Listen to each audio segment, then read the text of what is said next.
if you try to attack our nuclear facilities, we will respond in kind. You don't have any secrets from us now. We know exactly where the nuclear weapons are stockpiled, where the labs are, et cetera, et cetera.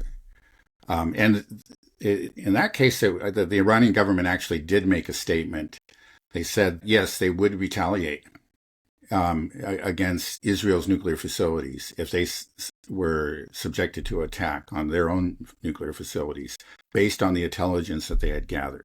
Now, that's a little bit ambiguous. It's not quite saying that it's this particular treasure trove, but it certainly implies that it would include this recent trove of documents. Yeah, it appears that it seems to me that it's true. I just don't see any reason why the Iranian government would make the statement that they have acquired this and then promise to release it if they didn't have anything. Obviously, they made this statement. I imagine they're going to follow through. Plus, we have those citizens that were arrested in Israel with supposedly in connection with this Israeli intelligence leak. But why aren't we hearing more about it in the news?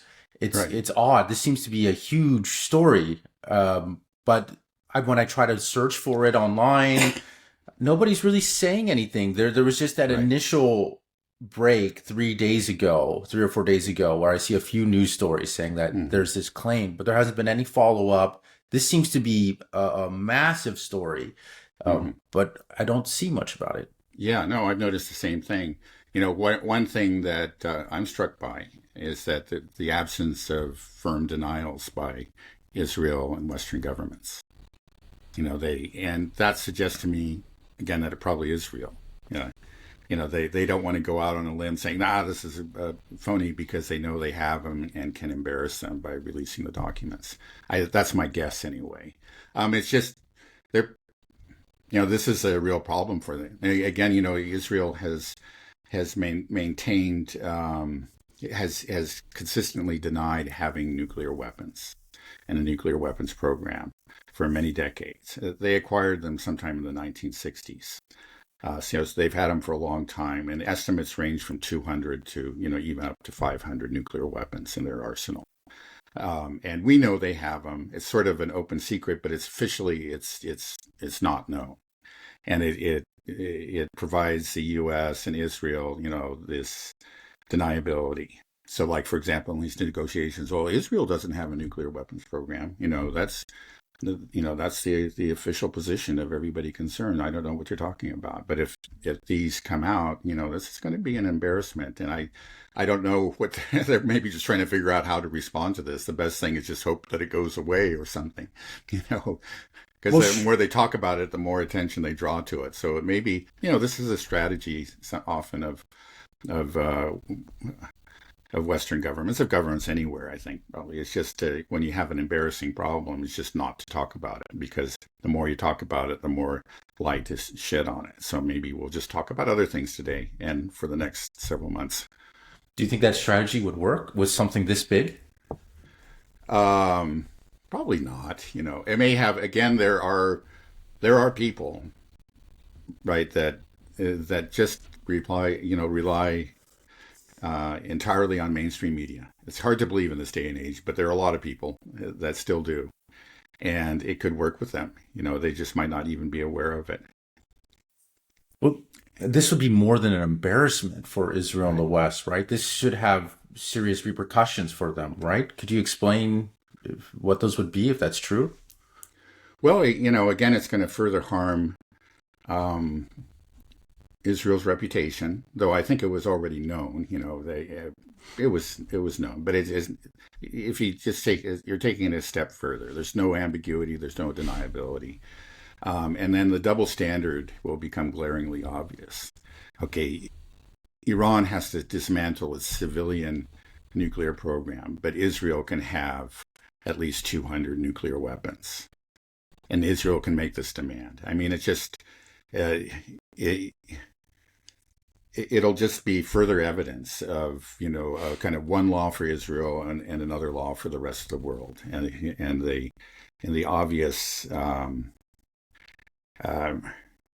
yeah, let's say coddling of Israel, or it's much more than that. But the unconditional support that the United States gives to Israel.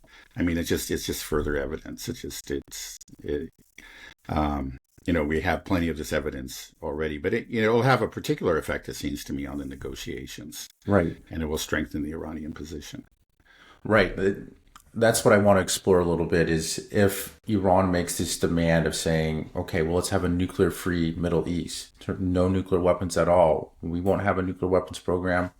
Well, Israel has to dismantle it because that's clearly a huge problem in the region. And if they have this evidence that shows irrefutably that, yes, Israel does have nuclear weapons, here's all the information about their program, then how will the U.S. play that? How will that affect the negotiations? The hypocrisy will just be laid bare for everybody when the U.S. doubles down and says, no, of course, Israel can keep its nukes and you got to destroy everything, including your civilian program. The whole world's going to look at that and just like, come on, guys, that doesn't work. Yeah. What I think kangaroo court would approve that, That's right. Clearly there's been a double standard for a long, long time, but it just makes it even more glaringly obvious. I think there used to be a tendency, even within, let's say, the global majority, to sometimes give the benefit of the doubt to the Western side in the conflict between the West and Iran, or to have doubts anyway about the Iranian position. Professor Morandi has spoken about this. In years past, you would go to places like China, that's broadly sympathetic to Iran, but they say, "Oh, come on, you just make a deal with the U.S. You guys can make compromises, and you're maybe being intransigent."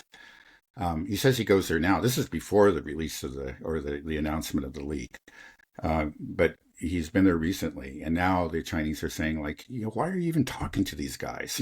This is so there has been a shift over time, and this is going to further strengthen the Iranian position and the general kind of understanding and sympathy for Iran. I think there's no question about it. Right. So what do you think it would mean for negotiations? Like, can the U.S. Part of me is just wondering, why is the U.S. even involved? I mean, I know why, because of Israel, but shouldn't the United States doesn't really have any jurisdiction here, right, to dictate to Iran that it has to? Oh, of course not. Right, but it's just basically you have to do this or we'll bomb you is our position, right? Right, exactly. Yeah, because they're clearly Iran is a signatory to the NPT, the Non-Proliferation Treaty, and they are. Under the NPT, they have a right to have a civilian nuclear program, and they can enrich uranium up to whatever level they want. They've enriched it up to 60%, which is more than you need for a civilian program, but they have the right to do that. They're not, violating any law. Now, it must be said that there are rumors that the Board of Governors of the IAEA, the International Atomic Energy Agency, is going to find Iran in violation with some provision, of an agreement, I guess, between the IAEA and Iran, and say that they're not in full compliance with the monitoring program. That's what the rumors are. And if that happens, actually, Iran has threatened that if you do this, this finding could very easily lead to what they call snapback sanctions that were imposed on Iran earlier and then were relaxed somewhat under the JCPOA, but they would be fully reimposed if the IAEA reaches this understanding and at least one member of the JCPOA, one party to it, which would include European countries. It could be the UK, for example. If they file a complaint, then you have the snapback sanctions. Anyway, if this happens, Iran has threatened to actually withdraw from the NPT entirely and to pursue a nuclear weapon. So it seems to me that again, I doubt that they really are in violation of anything. It's known for a fact the IAEA has become increasingly corrupted. It's become a tool of Western interests. had used to be more neutral. Way back when, like in the early 2000s, they had the head of the IAEA was an Egyptian, if I remember right. I can't quite remember his name, but he was fair. And that enraged, the Americans. So they kept on applying the pressure, and they finally got him out. They got this Japanese guy in there, and WikiLeaks actually released some communication from him, which he said he promised, well, I know what you want in Iran, and I'm going to be cooperative. The IAEA will work with you to achieve your objectives there. Now we have Grossi, but I think that he's probably similar to this. He's also kind of in the pockets of the Westerners. We saw some of this in Iran too. The Iranians are in general playing hardball. I mean, they're not showing any willingness to submit. That they're aware that these things may happen, but they're making it clear right now that, okay, if you find us in violation, and especially if that leads to the snapback sanctions, we're out of the NPT. Okay, if you attack us, we're attacking you. We're attacking nuclear facilities in Israel. They've also just recently, I saw a statement. It was from the Iranian defense minister. We're attacking American bases. He just made it explicit. So they are, they're not backing down at all, and they're showing a willingness to say, okay, yeah, we don't want this fight, but if you want to bring it to us, we're fighting, and we're not going to, restrain ourselves. We're going to go after these targets that we know are so dear to you. We're going to hit you where it hurts. I guess the big question is, do you think this is going to end in an actual fight, or do you think that the West is going to back down? Well, it could. It's just really hard to say. Looking at Trump again, I don't think Trump wants this, but he has allowed himself to be boxed in by all the Israeli hawks around him. And so he, after starting these negotiations and making it clear to Netanyahu and the Israeli government, hold off, you're not going to attack Iran now. He's making impossible demands, demands that can only derail the negotiations. So I don't know. Now, Trump is capable, we know very well, of backing down. As actually Garland Nixon himself pointed out, it was unlike the neocons, he does have a reverse gear. And that's actually something, we've seen him do that before with the Houthis and with the tariffs or whatever. He does back down. He does stupid things and then realizes, oh, this isn't going to work. And then he just reverses himself. And then he kind of just, he shrugs off any criticisms of his reversal. It doesn't seem to bother him. And he just has how he is. He's just so super confident that it doesn't. People kind of assume that he's always right, whatever he says, even when he reverses himself. So I think it is possible that even though he allowed himself to be boxed in, even though he has repeated these statements, on the necessity of Iran to end all enrichment, absolutely impossible. I think he just repeated it again yesterday or the day before. He might still reverse himself, because I don't think he wants a war. And I'm sure there are people that are telling him that this is going to be really, really bad for you. But at the same time, we just say there's just tremendous pressures to do this. And if in fact the rumors about the Board of Governors of the IEAE, IEAE, I think.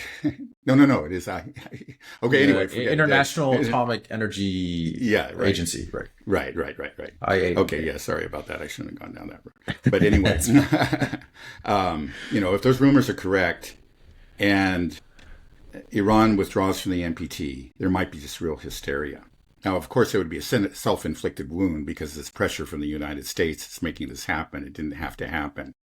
But the Iran is not playing this game. They're not submitting, and they just might withdraw. I said, okay, we'll just essentially call your bluff. If you want to do this, you want to play this game, okay, we're out of here. We're not, because you're fixing the rules against us. I think that's clearly, and we've had enough of it. We've gone along with it, but it seems like that their patience is worn thin, and they're going to, um, yeah, they're going to take these really, well, I wouldn't call them drastic measures, but very significant, to adopt a very a hard line, substantive response. We're again, they're not playing the game anymore. They're not bending. They're not making exceptions, and and hopefully that all that will get through to Trump and to the realists around him. They're saying, "Hey, this is serious, Trump. This is you. You shouldn't have listened to those crazies. Those Israeli firsters around you. Look what the consequences are. You're going to have to back down. But it's going to be harder and harder for him to back down the farther this goes. Especially if not Israel, but rather Iran withdraws from the NPT. You can see the hysteria. So there is a real risk. I don't know. I don't want to bet on this at all. It could go either way. Do you think the nuclear leak that should be coming shortly, will that help Trump engage his reverse gear if we have all this incriminating evidence against Israel? Well, okay, I think we know that already. So this is not going to be new evidence to us. I'm sure we knew where their nuclear facilities are. We've known for decades that they have a nuclear arsenal. But the knowledge that Iran knows where these facilities are strengthens the position, because you just think about it. Already the realists in places like the Pentagon have been telling the president, and they've told past presidents, hey, if you attack Iran, they can hurt us. They can strike these places. Now, okay, the awareness again of this additional intelligence that the Iranians have is only going to make their voice louder, and I think their case more persuasive. Because they say, yeah, they can do all this, and they can strike the secret nuclear facilities in Israel. This is really bad, Trump. Let's not do this. Why can't we just withdraw from all these negotiations to begin with? It doesn't seem like we should even be allowed to do this. It's not really a negotiation. If, right. We're just going in there and saying, you have to do this or we'll bomb you, even though there's no reason to go after them. It's like this isn't in our interest. We don't need to do it. Could we just say, yeah, we're out. This is between Israel and Iran. I mean, Israel, if you really want to bomb Iran so much, go ahead and do it. Otherwise, make peace. That it seems like such a easy, logical thing. It's like, why are we even inserting ourselves in this situation? Right. Well, yeah, exactly. Well, of course, that's true. That is the rational position. But, we've had this completely irrational relationship with Israel for many decades now, and it's warped our policies. It's caused us actually to work against our own interests, and it's still there. Obviously, all those powers that again have been warping our policy are still very much there, and if anything, they're even stronger than before. I think Americans are getting fed up, though. The majority of Americans are realizing, why are we inserting ourselves in this situation around the world, everywhere? Why are we doing all this stuff? And it's not helping. It's not helping us back home. No. There's no real grassroots support for this. I mean, there's some. I should say again, we do have, really sincere Christian Zionists and Zionists of other flavors too that are real and some of them are very, very powerful and very influential. So yeah, some of that you could call grassroots support, and then there's obviously a very powerful elite influence and support for this. Do you think that Israel wants for Iran to leave the NPT, say that the snapback sanctions come and they leave, because then that would force the hard line onto the Americans. It's like, okay, now they're pursuing a nuclear weapon. We told you, we've been telling you for 25 years. This was their plan all along. Here they are. Now they're going to Right. bomb, they're going to nuke Tel Aviv and they're nuking you next. Now you got to stop. Is that, you think, Right. what they're hoping for almost? It may be. I think it probably is. Now it's a gamble, right? Of course, in the end, it just, yeah, Iran may end up with a nuclear weapon. They don't, they have made it clear for the longest time that they have no intention, but it's just like we are forcing them into the position where, they, for their own security, they may just have to get one. Now, there's a recent discussion. It's just, again, the supreme leader has said, and previous supreme leaders said, okay, this is not permitted by Islam. But he may actually make an exception for something like a tactical nuclear weapon, which would be used, for example, to take out an entire airbase.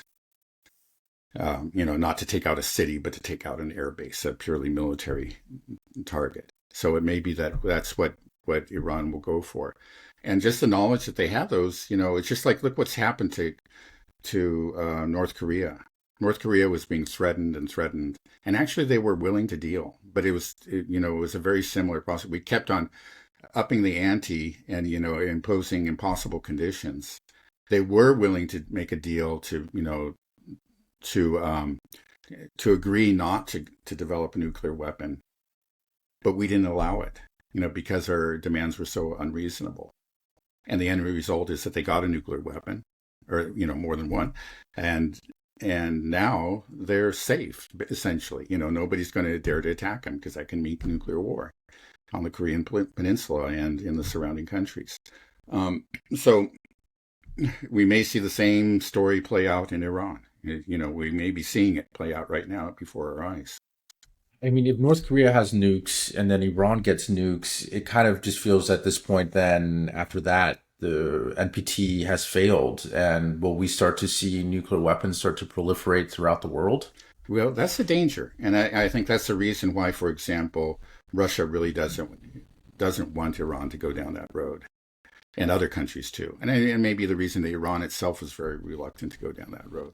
Because if they get a nuclear weapon, then, Turkey and Saudi Arabia, and then you just have a fully nuclearized Middle East, which is a very scary thought.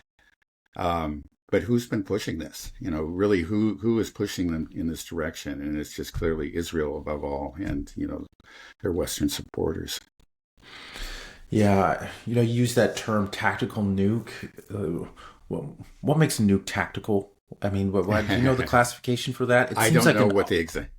Yeah, I hear that term, but it seems like an oxymoron, and I don't think anybody's going to be nitpicking the terminology one's used. Right. They're like, oh, this is tactical. It's like, well, no, this was a nuclear weapon we used. Right. Yeah. Well, I don't know what the exact threshold is. So obviously, it's has a smaller explosive charge. So.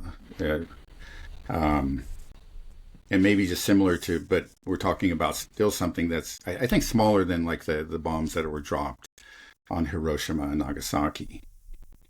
Those are considered to be, relatively, relatively small by current standards. But I think even smaller than that. So again, it's something designed to actually take out a military installation, but it can just take out the entire military installation, with one strike. Whereas if you're using conventional weapons, you might have to drop 100 bombs or something there. The problem is, like you're pointing out, is that it's nuclear, and you've gone nuclear when you use it. And just about every war game that I've heard that's been played by, for example, the Pentagon, shows that once you start to go nuclear, it continues to escalate. You don't stop with tactical. You end up going to strategic, and you have eventually an all-out nuclear war. There's a very great risk of that anyway. So it is a scary thought. Yeah, I mean, nuclear weapons, to be honest, they just seem to be, they're actually kind of crude. They're weapons of just of genocide, mass murder. There's no precision when you drop a nuke somewhere. You're wiping everybody out. Whereas what we're seeing, the advancement in technology, military technology, with something like the Oreshnik. You can strike anywhere. You can go after whatever target military target. It's very powerful, but it's contained. You're not going to have the collateral damage you'll have with a nuke. So I would like to think that as we progress, there would be a general acknowledgement amongst the world that there is no point in using nuclear weapons, because you can hit targets you want precisely, more surgically, that you don't need a nuclear weapon. The only reason to have a nuclear weapon is to completely destroy a civilization, completely wipe out a city. There's no justification for this type of weapon now. And I hope that we can reach that point. The further we go, we move along, and we have, these hypersonic missiles that are very precise, like the Oreshnik. Then, right. Do you think we could obtain that, or we'll always just have this threat? Like, why do you have nukes? The only reason you do them is for world-ending scenarios. If anybody uses a nuke, there's a chance that the world might end shortly thereafter. Right. In theory, you can, again, with tactical nuclear weapons, you can limit it to military installations and keep collateral damage to a minimum, But again, once you start it, you have gone nuclear, and there's a very grave risk that, it'll continue to escalate. Well, the reason to have nuclear weapons of any kind is deterrence above all. And I think they've proven their worth in that regard. Again, compare, I think everybody, and certainly the Iranians, contrast the experiences of Libya and North Korea. Libya was beginning a nuclear program, and they agreed to, under tremendous Western pressure, to actually to abandon it. In fact, they just turned over everything to the Western powers. And of course, the West was supposed to lift sanctions. They didn't, it's typical. And then, of course, we know the grisly end that Gaddafi met. And then now, look at Kim Jong-un. He's still there. He's doing well. There's no chance that anybody's going to attack him, because they know he has nuclear weapons. And if they should attack him, he can just unleash Armageddon within the region anyway. So he's safe. And so as a deterrent, it has a lot to be said for it. And I think that's the way Iranians are looking at it. Now, I shouldn't say that if they withdraw from the NPT, I don't know that it's clear they're going to thereafter announce that they're going to go for a nuclear weapon. But that, is sort of the logical next step. And that's going to be the fear, if they do indeed withdraw from the NPT. But they've also suggested, at least too, that if their nuclear facilities are attacked, that they, may very well head in this direction. We're on a knife's edge here. We'll see. They just, again, the logic is just say, okay, these people are crazy. They're trying to destroy us. They've been trying to destroy us for a long time. Now they've actually gone too far. They launched this major attack on us. The only way to keep ourselves safe, we didn't want to do it, but the only way to keep ourselves safe is to acquire nuclear weapons. We see what happened to North Korea. They're safe now. We got to join that club. That's very, it's a real possibility. Let's just put it that way. A very, very real possibility. Right. I mean, what we need for a real win for humanity is for Israel to get rid of its nuclear weapons. I mean, that's what the world needs. But I don't think that's going to happen. No, it's not going to happen. These guys, look what they're doing. They're not going to give up nuclear weapons. There's just no way. That's just not, they'll fire them all before they give them up. Yeah, I'm afraid that's true. Again, if I was going to bet, on where nuclear weapons are going to be used first, sometime in the future, it's going to be in the Middle East and by the Israelis. I hope that doesn't happen, but if if nuclear weapons are used somewhere, I think that's most likely where it's going to happen, just because of the nature of the current leadership in Israel. It feels like all roads are leading to that. I just don't see any way that doesn't happen now at this point. I don't see how, Israel's situation is just going to get worse and worse. What they've done is unforgivable in the eyes of the world. More and more evidence is building up against them, in public opinion. And then we have these nuclear leaks as well. Iran is becoming more powerful. China is becoming more powerful. The West is becoming weaker. This is the inevitable conclusion, unless there's some huge reversal in Israeli society. But from those polls that we saw coming out of Penn State, 82% are on favor ethnic cleansing. It's not going to turn around, I don't believe. So that's what we're looking at. Yeah, no, you're right. I mean, the long-term trends are against Israel. Huh. I think eventually they are going to lose, even on the military front.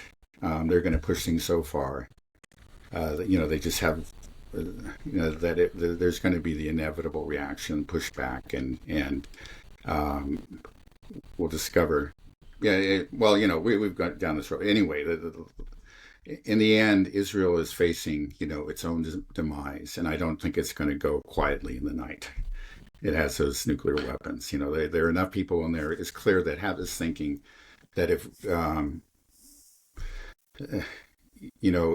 we're going down, the whole world's going down. It's just it doesn't matter. It's they've already shown that they regard the lives of other peoples very cheaply. There's nothing that's going to prevent them from using nuclear weapons. Oh my goodness, it's so wild. It's so scary. It's going to happen. I feel like it's going to happen, and it's just a matter of when. That's nuts. Yeah, well, I hope not. I mean, there's nothing certain, but I know it's kind of hard to see. Sometimes, we could just kind of put it this way that history occasionally pulls a rabbit out of the hat. It's just there are possibilities that we can't even conceive of right now. But I don't see that. I mean, it looks very, very dark. There really aren't any glimmers of light within Israel. Especially among the, really without. It's not just the political elite. Again, as we've made clear many times, throughout Israeli society, there are individuals that are standing up against it, but they're just they have no impact on policy. Oh boy. Okay, one last question about these nuclear leaks. I've been seeing this rumor go around that the International Atomic Energy Agency, IAEA, that they provided Israel with the names of the Iranian nuclear scientists that were later assassinated. And that, this agency is part of the United Nations. If that's true, what does that mean for the UN and just the world? Well, as I mentioned earlier, that a lot of these UN institutions have clearly been corrupted.